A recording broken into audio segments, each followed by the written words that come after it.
सीतारामचंद्राभ्याम नमः। श्रीमद् वाल्मीकि रामायण अरण्य कांड 30वां सर्ग। श्री राम के व्यंग करने पर खर का उन्हें फटकार कर उनके ऊपर शाल वृक्ष का प्रहार करना।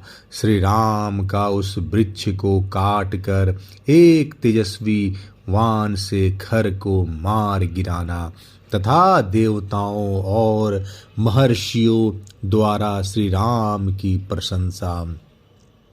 धर्म प्रेमी भगवान श्री राम ने अपने बाणों द्वारा खर की उस गदा को विदीर्ण करके मुस्कुराते हुए यह रोष सूचक बात कही।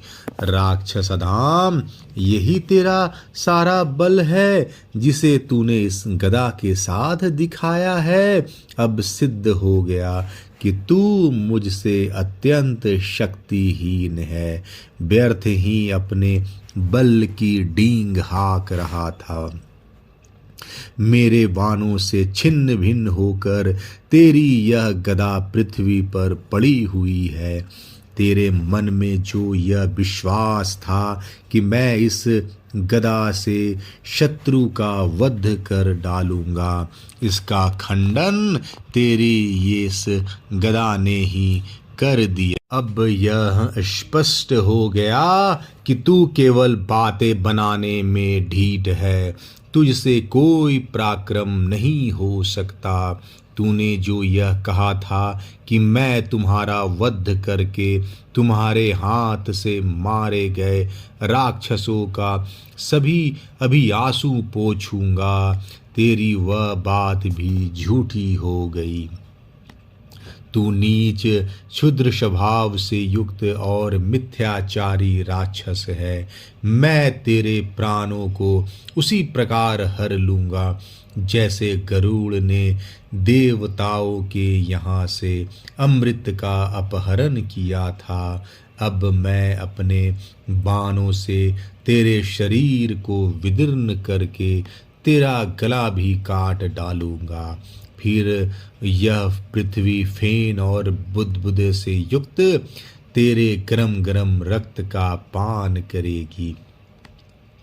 तेरे सारे अंग धूल से धूसर हो जाएंगे। तेरी दोनों भुजाएं शरीर से अलग होकर पृथ्वी पर गिर जाएंगी और उस दशा में तू दुर्लभ युवती के समान इस पृथ्वी का आलिंगन करके सदा के लिए सो जाएगा। तेरे जैसे राक्षस कुल कलंक के सदा के लिए महानिद्रा में सो जाने पर ये दंडक वन के प्रदेश शरणार्थियों को शरण देने वाले हो जाएंगे। राक्षस, मेरे बाणों से जनस्थान में बने हुए तेरे निवास स्थान के नष्ट हो जाने पर मुनिगण इस वन में सब ओर निर्भय विचर सकेंगे। जो अब तक दूसरों को भय देती थी, वे राक्षसियां आज अपने बांधव जनों के मारे जाने से दीन हो आंसुओं से भीगे मुंह लिए जनस्थान से स्वयं ही भय के कारण भाग जाएंगी। जिसका तुझ जैसा दुराचारी पति है, वे तदनुरूप कुल वाली तेरी पत्नियां आज मेरे मारे जाने पर काम आदि पुरुषार्थों से वंचित हो शोक रूपी स्थायी भाव वाले करुणा रस का अनुभव करने वाली होगी। क्रूर स्वभाव वाले निशाचर, तेरा हृदय सदा ही क्षुद्र विचारों से भरा रहता है। तू ब्राह्मणों के लिए कंटक रूप है।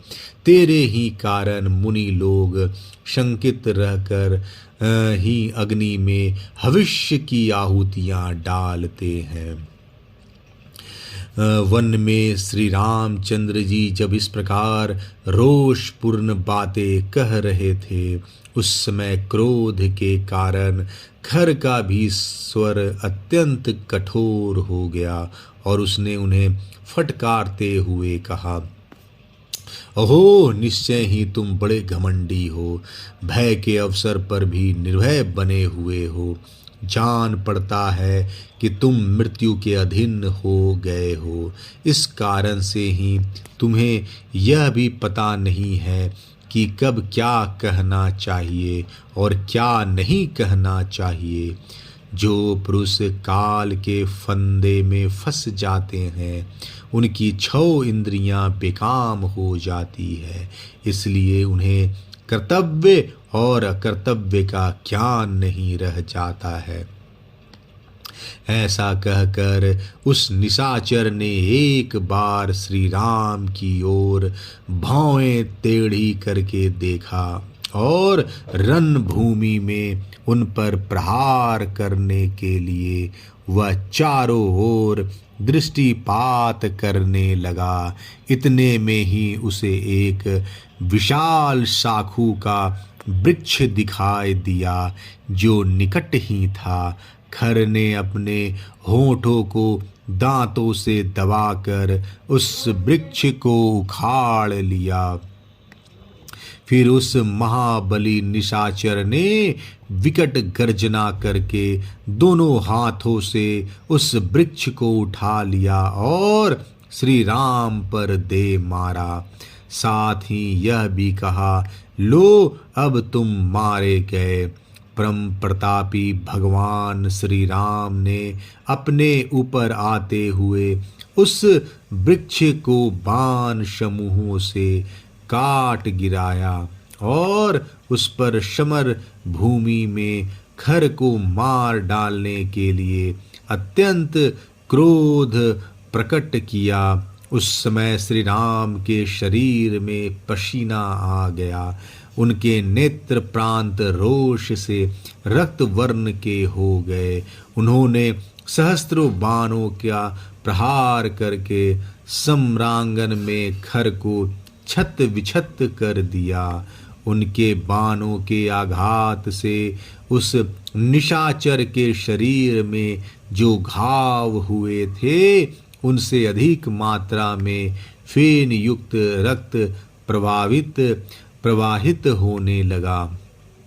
मानो पर्वत के झरने से जल की धाराएं गिर रही हो।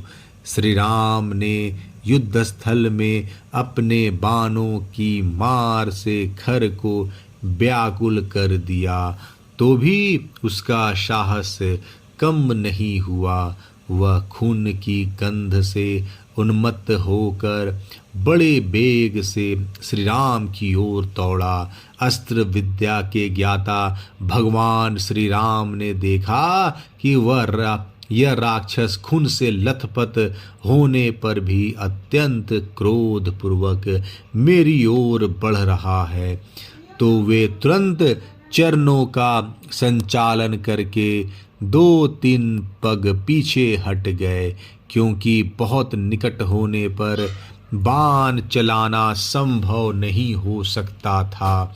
तदंतर श्री राम ने सम्रांगन में खर का वध करने के लिए एक अग्नि के समान तेजस्वी बाण हाथ में लिया, जो दूसरे ब्रह्मदंड के समान भयंकर था। वह बाण बुद्धिमान देवराज इंद्र का दिया हुआ था। धर्मात्मा श्री राम ने उसे धनुष पर रखा और खर को लक्ष्य करके छोड़ दिया। उस महाबाण के छूटते ही वज्रपात के समान भयानक शब्द हुआ। श्री राम ने अपने धनुष को कान तक खींचकर उसे छोड़ा था। वह खर की छाती में जा लगा। जैसे श्वेत वन में भगवान रुद्र ने अंधकासुर को जलाकर भस्म किया था, उसी प्रकार दंडक वन में श्री राम के उस वान के आग में जलता हुआ निशाचर खर पृथ्वी पर गिर पड़ा। जैसे वज्र से वृत्रासुर, फेन से नमुची और इंद्र के अश्नि से बलासुर मारा गया था, उसी प्रकार श्री राम के उस बाण से आहत होकर खर धराशायी हो गया।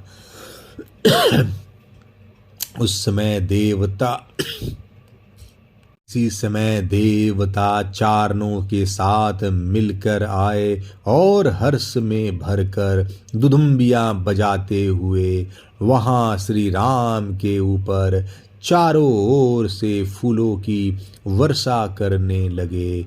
उस समय उन्हें यह देखकर बड़ा आश्चर्य हुआ था कि श्री राम ने अपने पैने वानों से 1.5 मुहूर्त में ही इच्छानुसार रूप धारण करने वाले खरदूषण आदि 14,000 राक्षसों का इस महासमर में संहार कर डाला। वे बोले, अहो अपने स्वरूप को जानने वाले भगवान श्री राम का यह कर्म महान और अद्भुत है। इनका बल पराक्रम भी अद्भुत है और इनमें भगवान विष्णु की भांति आश्चर्यजनक दृढ़ता दिखाई देती है।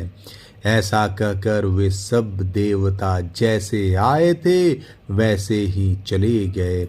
तदंतर बहुत से राज ऋषि और अगस्त आदि महर्षि मिलकर वहां आए और प्रसन्नता पूर्वक श्री राम का सत्कार करके उनसे इस प्रकार बोले, रघुनंदन, इसलिए महातेजस्वी पाक शासन पुरंदर इंद्र शरभंग मुनि के पवित्र आश्रम पर आए थे और इसी कार्य की सिद्धि के लिए महर्षियों ने विशेष उपाय करके आपको पंचवटी के इस प्रदेश में पहुंचाया था।